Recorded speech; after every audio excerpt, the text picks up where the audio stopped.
US Vice President Joe Biden is off to the Middle East for a 5-day visit to relaunch peace negotiations.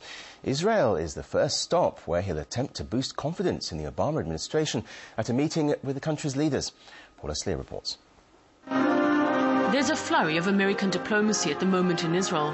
The chairman of the Joint Chiefs, the director of the CIA, the National Security Advisor, they've all just been here. The question, what to do with Iran?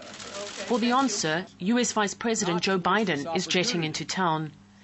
Reserve Colonel Ephraim Kam specializes in national security issues affecting Israel.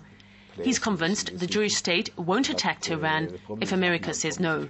I don't think that at the moment any Israeli decision has been made regarding an attack on Iran.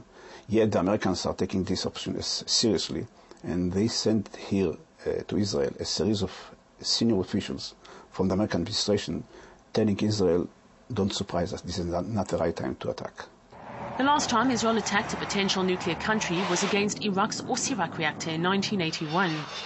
In the desert town of Beersheba, the country's only Air Force museum proudly displays the F-15 fighter jet that was part of that mission. It provided cover for the plane that dropped the bombs. Israel didn't ask the Americans for permission then, and the fallout was pretty minimal, limited US sanctions. But now, almost 30 years on, many argue the situation is different. Israel would need some sort of consent of the United States, even for the simple matter of sending aircraft over Iraq, which is a US-controlled, in a way, controlled airspace. If Israel would strike Iran, it would cause a regional havoc. Iran would retaliate, and Hezbollah in Syria probably, and Hamas would also retaliate.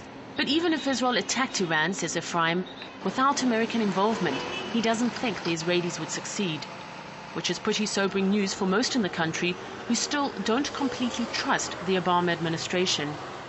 A recent survey found that little more than half believed America would come to their defense if Israel was attacked by Iran.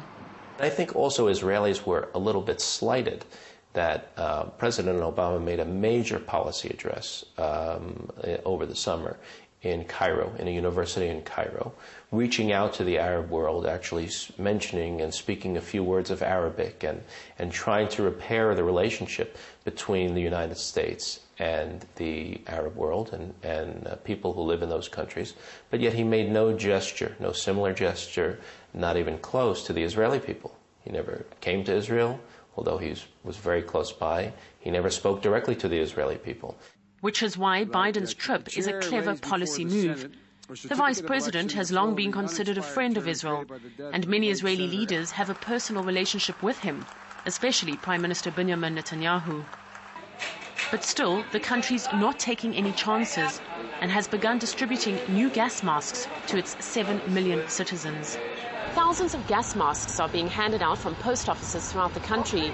The masks would offer citizens protection against a chemical attack, which some Israelis believe could come from Syria or Iran.